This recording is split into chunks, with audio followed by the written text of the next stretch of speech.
What is up, everybody? Welcome to Mentors Collective. It is becoming increasingly difficult as a business owner, especially bigger businesses, to really moderate the workplace, make sure that everyone not only feels safe, but is able to express themselves and express their ideas in a safe environment. And these are not problems that I encountered until just recently. So with new problems, we find new solutions. And in this episode, I've invited on a friend to talk about those solutions. So listen up if you are a business owner, if you have a growing company, a growing team. Believe me, this will be a problem for you if it's not already. And you want to, it's easier to establish good culture before having to repair something that's already broken. So let's figure out how to protect your culture. Let's figure out how to move forward. And on this episode, I've got a friend, Brian Kroger. He's the founder and CEO of Rise 8, a full-stack digital transformation firm, which was founded as a commercial response to the digital movement happening within the Department of Defense. Before that, he spent 7 years as a targeteer, using terrible software, which led him to cross-train to acquisitions and spend his first year building a transformation inside of the Air Force, ultimately becoming one of the 3 co-founders of Kessel Run. Brian, I'm super excited to have you on the show, talk about what we referred to as psychological safety within the workplace. And I'm excited to learn more about it, not only for my own business, but for our listening guests. So welcome to the show, brother. Thanks. Thanks for having me. And you've worked with some pretty large organizations and the government. So it sounds like an interesting journey you've gone through. Where did you come across psychological safety, and why did this become important to you in your career? Yeah, so you mentioned I was one of the 3 founders of Kessel Run. I use that really terrible software as a targeteer, and I started to realize that the cost of delay in this new digital world that we live in can be really high. And, in the case of the DoD, that can be lives. We work with the Department of Veterans Affairs, right? That could be healthcare for veterans. And so I started Kessel Run to really help get software into the hands of users faster and create those impacts, reduce that cost of delay. And one of the things that we found was a huge barrier to being able to build and deliver software quickly inside of government, but also just inside of large organizations in general, is this concept of psychological safety. Very highly talked about term in Silicon Valley, not as much inside the halls of the Pentagon. So it was an interesting journey trying to bring that into a government organization. Cool. And make it layman's terms for us and for the listeners. What is psychological safety at its roots? Yeah, there's lots of different definitions. I like to use the one that, it's the belief that you won't be punished or humiliated when you share a concern or a mistake. And it's really the precondition for being able to learn and iterate, which is, so prized in the Silicon Valley software development space. I can imagine that's a big problem in the military. There's probably not a lot of room for people pointing out mistakes to their generals and things of that nature. But also important for software and any company, right? You want to know what the mistakes are. And as an entrepreneur, as a leader, it's hard to know of every thing that needs to be patched, everything that could be broken or wrong. So what are some steps that we can take to invite people to share their opinions?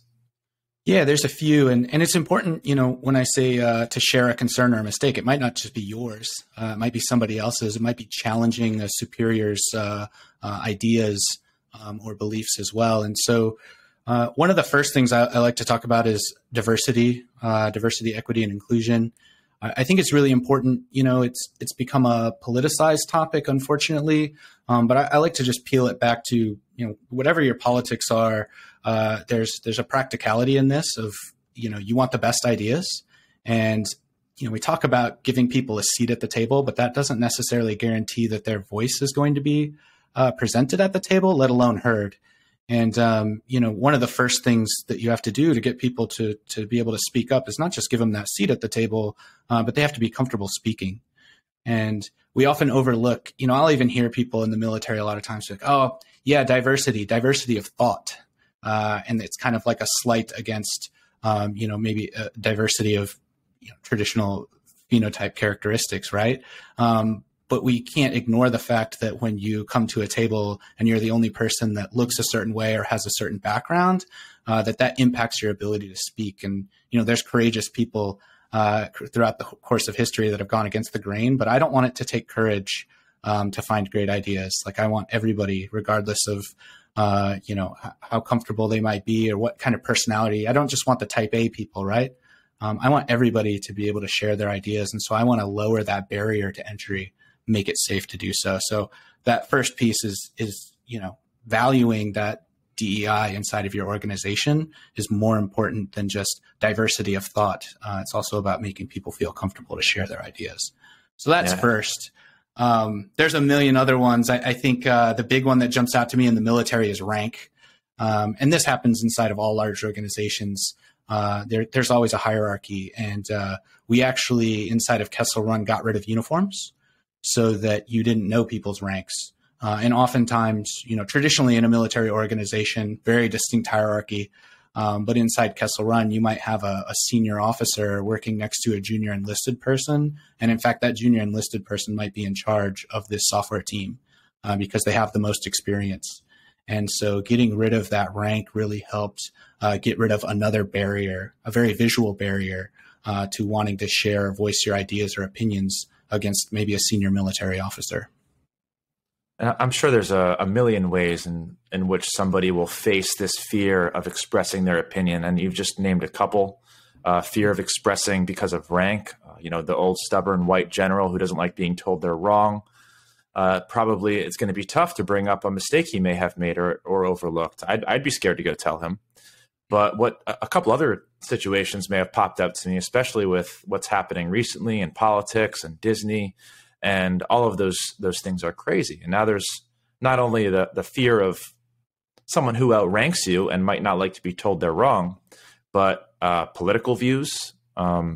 If somebody maybe doesn't, and I'm not going to take political sides. I try and stay as apolitical as possible. But living in Florida, seeing what's happening with Disney, they're making half of their characters gay.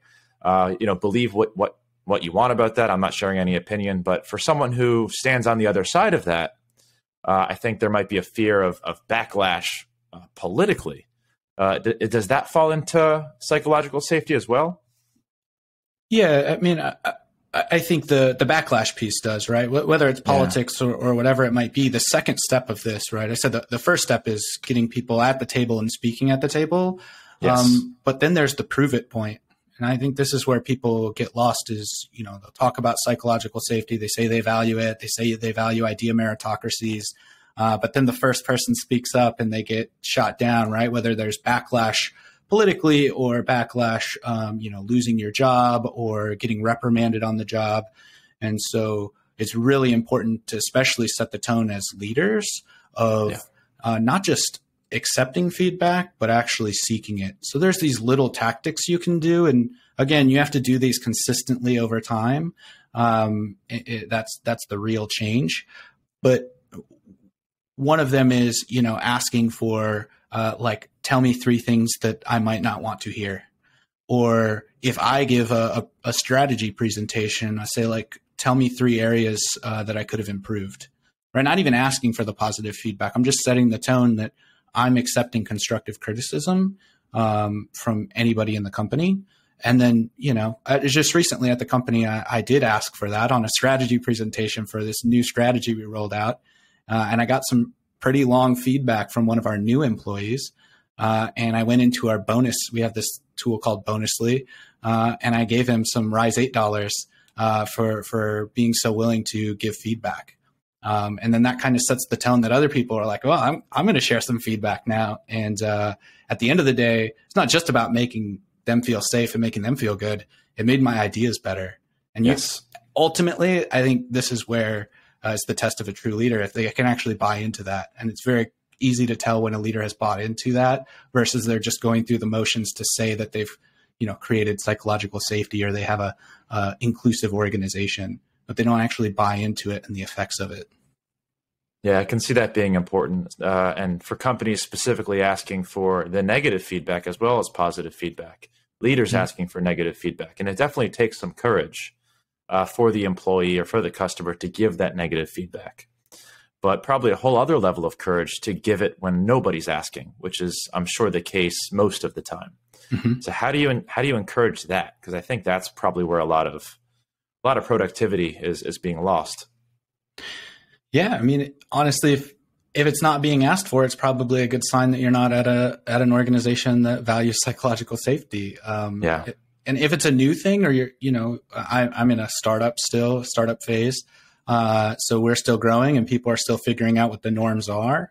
But if you step into an organization that already has norms, those are things you should be looking for right off the bat. And if you're a leader in that org, I mean, the change has to happen at the leadership level. I could tell you all day to, be courageous and just offer that feedback. And then when you lose your job or get a negative performance report, you're going to be regretting it. So, leaders really have to own this in a very real way and set the tone for everybody else to follow. absolutely. And I guess random thought, one thing that we actually implemented with our company are anonymous forms on our website where they can go in and just fill something out when they see something or hear something that they're not comfortable with. Their name doesn't come through, their email doesn't come through. And that's been super productive for us. Just a really quick 5-minute implementation we made, and we've gotten some incredible feedback. What other strategies do you have that might move a company or a leader in the right direction? Is there leadership training or any hacks like that you can point to? Yeah, definitely. I mean, I was going to recommend anonymous feedback is a good way to get started as one of the leaders or middle managers. And the important thing is then once you get that anonymous feedback is to action it quickly and sincerely. Ultimately, all these things, right? You can talk about it all day long, but your actions are what people are looking at. And when you get some anonymous feedback and you quickly respond to it, implement changes, people see that you're open to that and that it's safe. So that's definitely one. Another one is, it's hard to do this as your organization scales. You can more do like spot checking, I guess we'll call it, but regularly scheduling one-on-ones like down 2 or 3 levels. There's a few important aspects of that. One, it gives an avenue for lower level employees to share directly with you, but it also some people might say it puts managers in an awkward position, but I think it's a great position to be in, which is, let's just say an employee comes to me and tells me that they're having frustrations with management. Like handling that situation. Now I'm not just worried about psychological safety for that low level employee. I don't want them to get reprimanded for sharing that with me directly. But then I also want the manager to feel safe. Like, I got this feedback about you. What am I going to do with that feedback? How am I going to handle that? And so that's more just about, good leadership and management in general, being kind, being empathetic, and being a coach and a mentor to those people to help them improve. And they see then, hey, when I get negative feedback from a subordinate, my manager or my leadership helps me improve, versus when I get negative feedback from my subordinates, my management, lowers my performance report and gives me a smaller bonus this year. And so those are the things. It's really about follow through at that point, making sure that you are equipping people for success rather than penalizing them for failure. Is there a correct way to handle that, right? When a lower level employee goes around their manager to come to you, and maybe they don't go around, maybe it's a scheduled meeting, to complain about management. Obviously, on one end, you don't want to get that person in trouble by letting their manager know that the person they're managing is complaining about them. And obviously, your managers most of the time are more valuable, have been at the organization longer. So what's your opinion there? How do you handle that situation? Yeah, I can just tell you that the culture that I value and that I try to create at my own organization, I think there's probably multiple philosophies on this one. But I want it to be a radically transparent environment with radical candor. I love the book Radical Candor. I definitely recommend listeners check that out on this topic. So Radical Candor, she uses a 2x2 grid, but there's this fine line between obnoxious aggression and radical candor, and the kind of the 2x2 there. That axis is people knowing that you care personally, and so there's a few aspects. I think that you immediately need to move it into a position where it's not behind closed doors. So if somebody does back channel to you, I want to encourage that person, like, hey, we're going to talk to this manager and we're actually going to do it together. that puts them in an awkward position, but they're already in an awkward position. Now you're both going to be in that awkward position, and we're going to work this out transparently.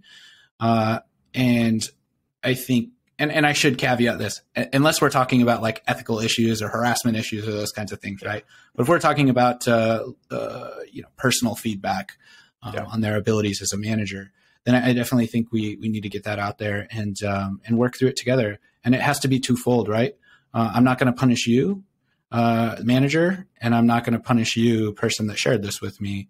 We're just going to coach you through improving, probably on both ends, right? Because if we got to a point where this person came to me, if they haven't addressed it with the manager already, like that's a problem too. So I'm going to coach both of you so that in the future, because there's another aspect of this. I mentioned things don't scale well when you're getting involved personally. Is like at some point I can't be resolving all of those things, so I have to create an organization that can resolve it internally. I like that idea for the resolution. And if it is an ethical or social issue, I guess that will depend on the issue a lot of times. That goes to HR.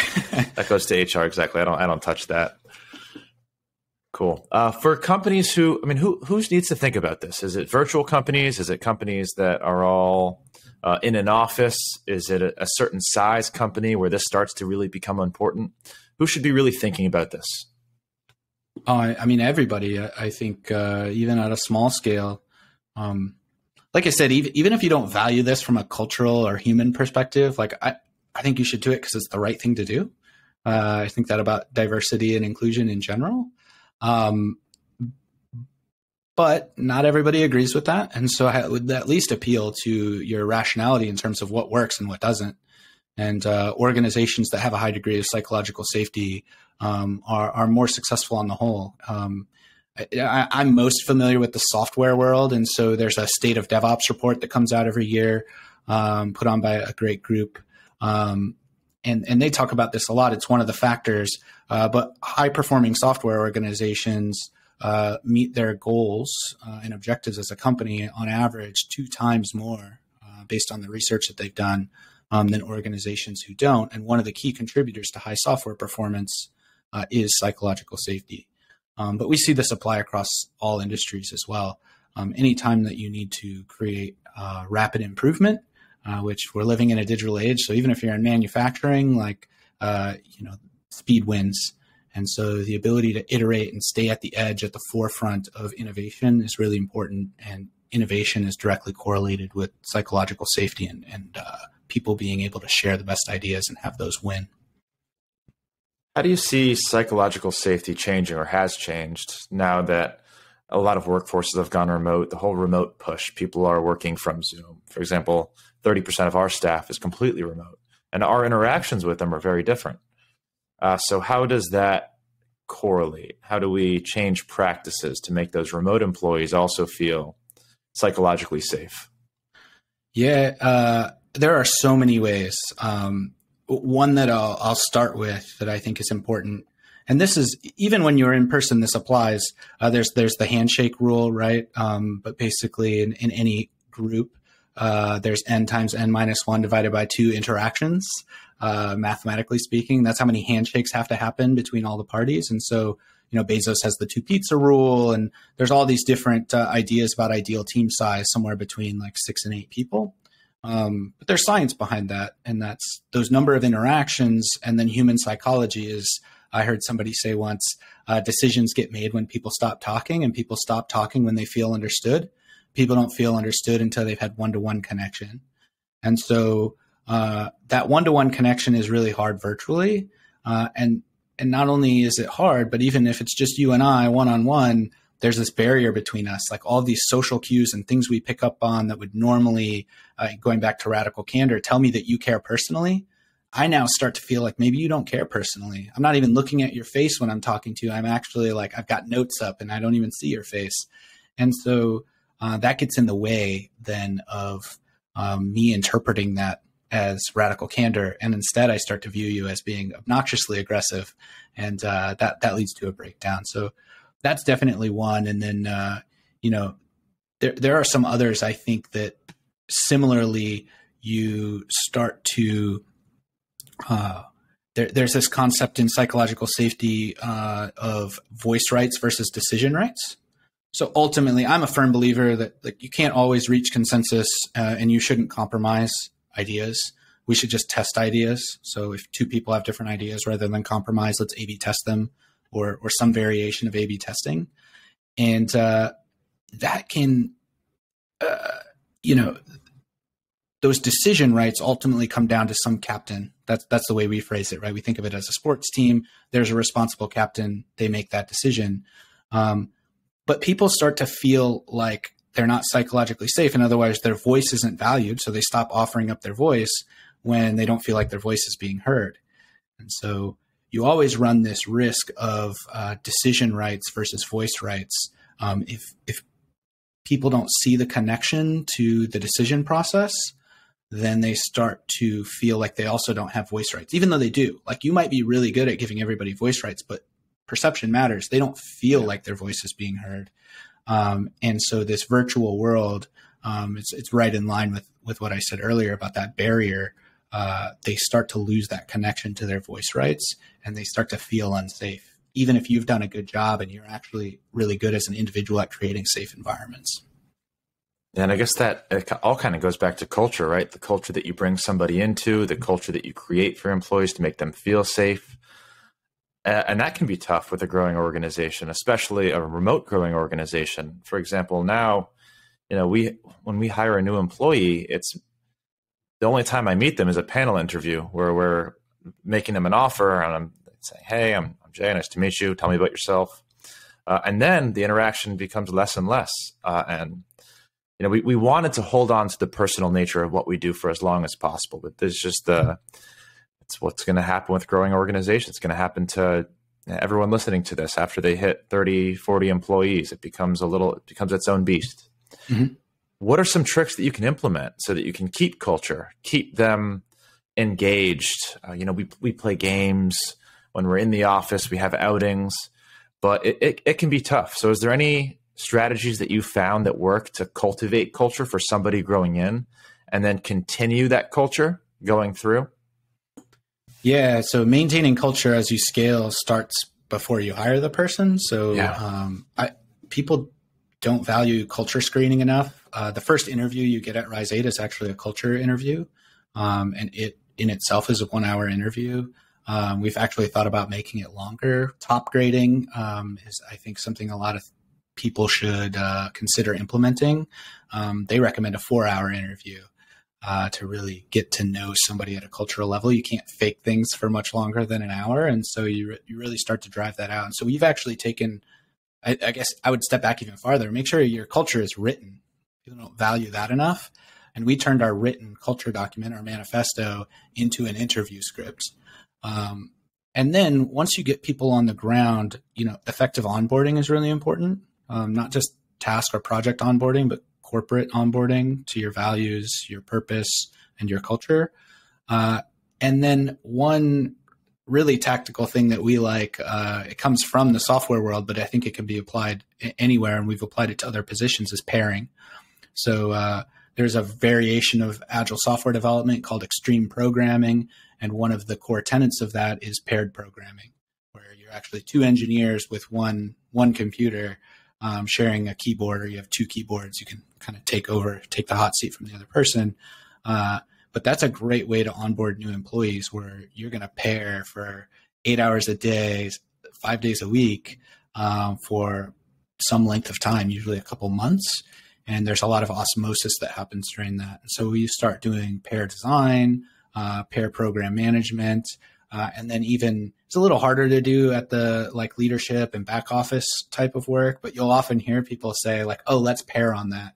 And it's a great way to learn a new way to do something, especially as it relates to employee interactions. So, if we've got an employee issue, I have a new customer experience director, we'll often pair on handling some of those customer or employee experience type of issues. And so he kind of learns I have the culture, right? I created it. It's my company, but now I'm imparting that on him so that he can take over that role. So I would say as you move from startup to scale up and you start handing off all these hats, that's also a really great opportunity to pair and make sure you have, the Bezos has the Bezos bots or the Jeff bots that they talk about, the people that like walk, talk, and act like him. That's not necessarily a bad thing, right?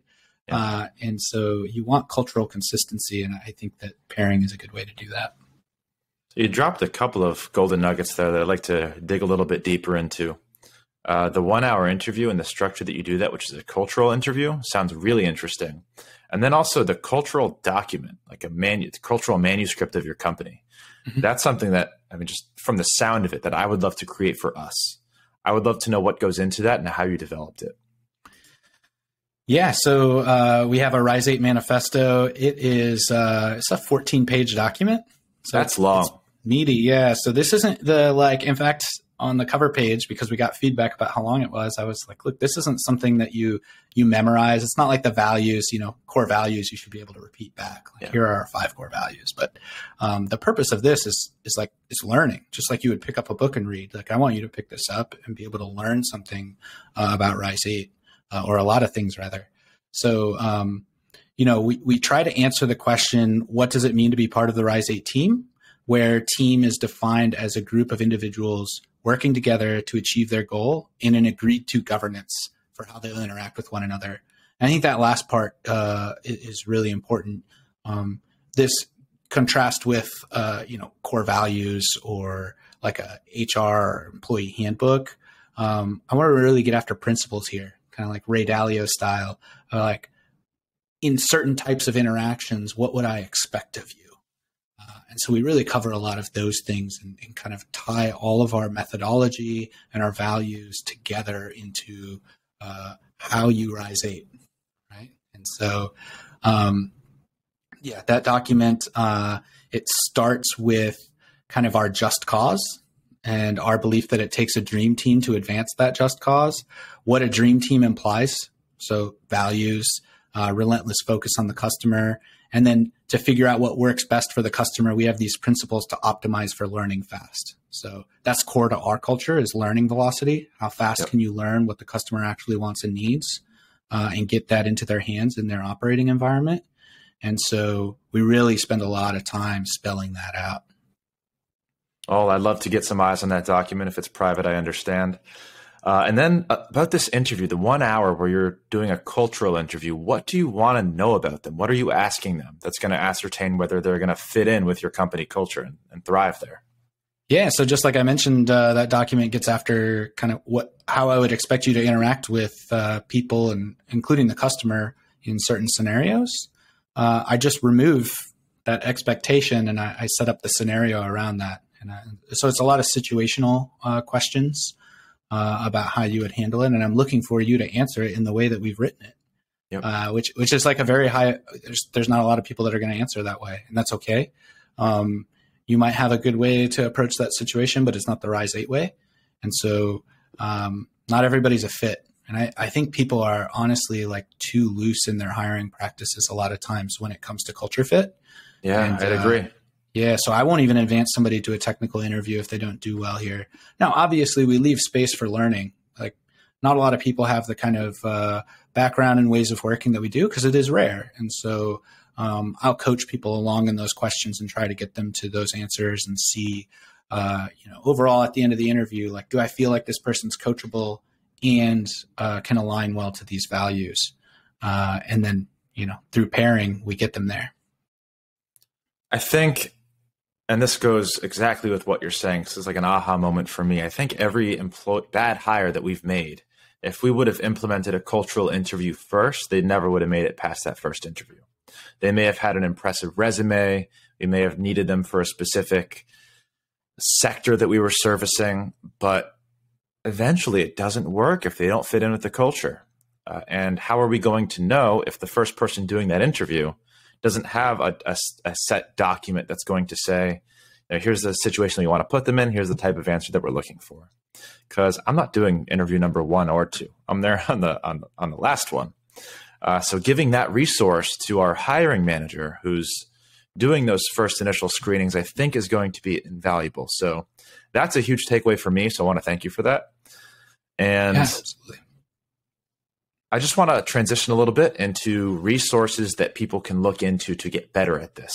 You mentioned one book already, but if there's courses or books or YouTube channels that you think leaders can implement, either taking for themselves or making everyone in the organization use them, what are some of those tools?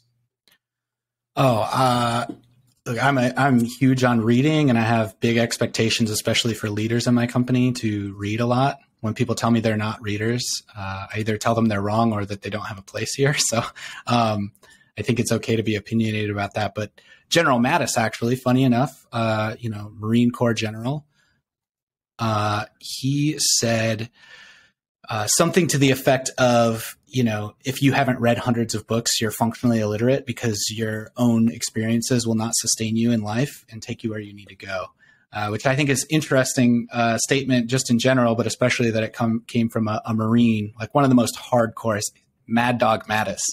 And his biggest recommendation to leaders in the Marine Corps was to be a reader. Tons of books that I could recommend, but I think on this topic of like people, I'm really big on 3 books. I always say it's my 1, 2, 3 punch of building your growth practice in your organization, and that's Talent is Overrated, Grit, and Mindset. Those are really good. And then, I can just rattle off books. That's probably my favorite topic, but I'll switch to 2 other resources. A lot of times when I'm driving, I don't like books on tape, but I'll listen to Impact Theory by Tom Bilyeu. Phenomenal resource on growing as a leader and just as a human. And then for your company, I really love, I used to be big on EO, but we recently implemented Scaling Up in our organization by Vern Harnish. I really recommend looking into that. They talk about, I mentioned top grading earlier. And one thing that you just mentioned about bad hires, they said, B players cost more than A players, right? We are always worried about the salary we have to pay an A player, but you can actually map it out from a business perspective and look at financials, and B players cost more than A players in the long run. And one thing they do is they map out B players in terms of culture fit and productivity. And even B players that are more skilled or more productive than an A player but have bad culture fit, they're the most toxic thing for your organization, even more than a C player. They're kind of like confident jerks, essentially. So definitely recommend getting a coach too. I think, if you were going to learn how to golf, you go find a golf pro. Pretty much anything we do, we don't think twice about getting a coach, but then people go start businesses or advance in their careers into a new leadership role, and they don't think like, maybe I should go invest in a coach. And I think there's, not only is it good in the current, but it has a high ROI in the long run as well. I'd love to hear your thoughts a little bit on coaching. I had one when I was, growing my first company years ago, and I've looked for them ever since. But I am always looking for somebody who's done something or been in a position more impressive than where I am now. And it's become harder and harder to find a good coach. Where do you go to look for a coach, and what do you look for in a coach? Yeah. So first point on that is, right, not all good practitioners are good coaches. Right. And in fact, most of the best coaches in the world weren't even that good at the sports or the activities that they're coaching people in. So I don't think that's necessarily the case in business. I would look for somebody that has some good credentials. But first, I would say, if you're interested in this topic, reading the book $1 Trillion Coach, which is just an amazing story. Eric Schmidt is one of the authors, and he talks about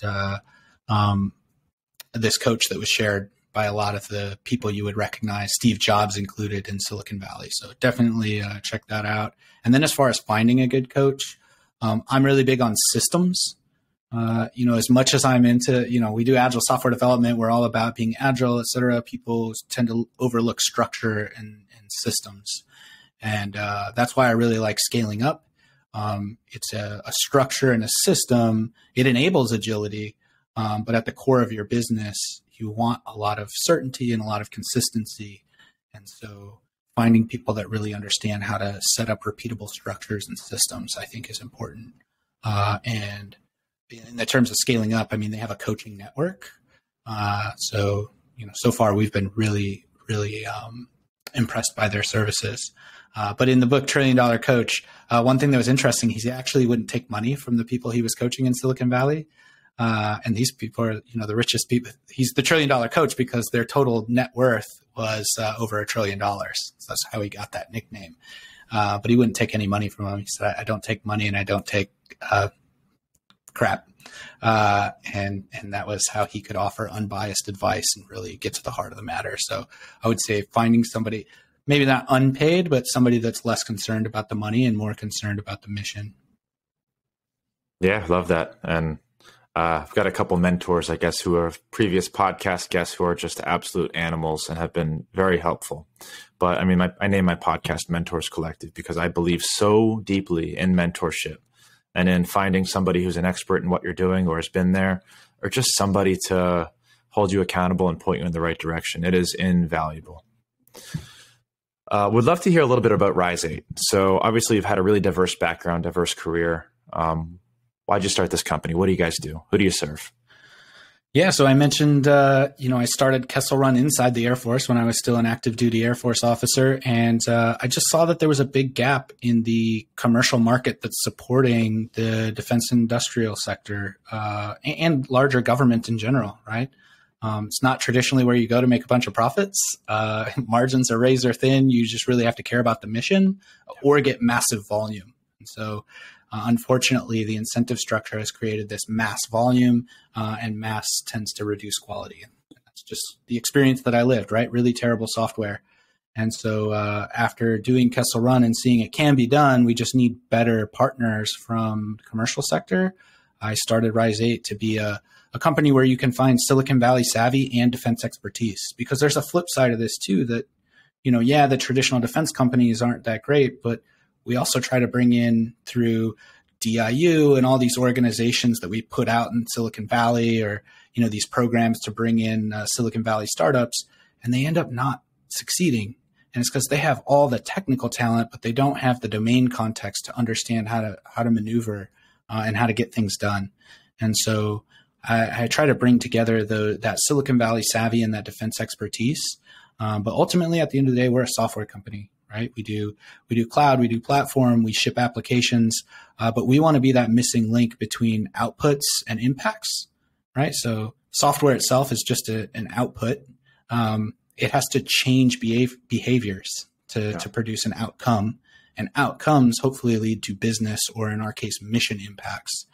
And so we're out here trying to bridge that gap between some really important impacts that need to happen, whether it's saving lives or, there's this Kessel Run story about Tanker Planner. We do aerial refueling in the Air Force. So, 2 airplanes flying, one's refueling the other one. And that was a pretty inefficient planning process. And we built an application that ended up saving a ton of money. But the flip side of that is, I'll get people like, oh, I don't care about defense, or maybe they even have like ethical reasons not to be involved in defense. And I say like, well, think about like, this is probably one of the largest environmental impacts that you could have possibly had. The DoD burns more fuel than any other organization. And if you can cut that refueling cost by 20%, that has a huge impact on the environment. Or maybe you don't care about that. You could go work on business systems in the Air Force, make sure, people are getting better healthcare, or their families have better support structures. Or you can go outside of that in the larger federal sector. There's so much pain that we live with on a daily basis as citizens, right? The DMV to, like even crazy things like when a family member dies, the process that you have to go through in the archaic systems and the entire service blueprint of that is just, it's a horrible citizen experience in a digital age when we could like pull out our phone and solve so many problems, but it takes me months to, file my father's death certificate. So, there's so much impact that you can have in this space. And I just like to remind people that, we're impact junkies. Rise 8 is, we're trying to create impact with software, and create a future where fewer bad things happen because of bad software. But I encourage everybody that has a love for mission and impact to figure out ways to get involved in government, because we need a lot more of us. 100%. I come from a medical background. I'm actually a medical doctor, and I'm involved in several projects to innovate their ancient, archaic software systems. So I feel your pain. Love the innovations that you're working on, especially in defense. Super interesting. I can only imagine the types of projects that you're trying to make better and more efficient. So very, very cool. And it's been a blast having this conversation with you. I'm going to ask you post-episode to send over some of those culture documents. I'm going to implement a lot of these things in my own personal business. But I would love to open up kind of one last minute for you to give any final piece of advice for business owners, people managing teams, that things that may have changed your life that you think might impact our businesses. Yeah, definitely. I think finding your purpose is so important. It's become kind of corny now, like Simon Sinek's Start With Why, but I don't think it's corny. I think it's so important and so overlooked. Finding your purpose. I mentioned ours, right? We want to continuously deliver a future where fewer bad things happen because of bad software. But whatever it is, when you talk about culture and you talk about psychological safety, none of those things happen unless employees care. And so you've got to find something that people care about and make sure you fill your organization with people that care about that. And if they don't, they might be super talented, but it's probably not the right place for them. They're never going to live the kind of culture you want them to live, grow the way you need them to grow to scale your company.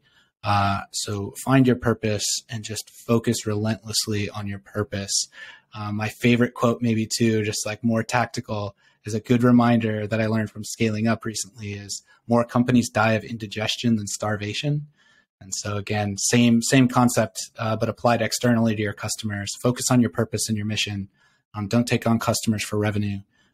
Focus on that purpose and you'll align everything, the customers, the stakeholders, and your internal employees. And that's how you make things happen. Well said, my friend. Thank you again. Is there anywhere that people can go to reach you or follow you? Are you active on any social platforms? Yeah, definitely. So you can find our website, rise8.us. We're super active on LinkedIn. Lots of memes, lots of fun. So definitely check us out there. You got it. I'll drop those links in the show notes so people won't have to go far. But Brian, again, thank you so much. We'll get with you after the show. And if you're listening and you enjoyed this, go drop us a follow, go drop us a review, and I'll see you on the next episode.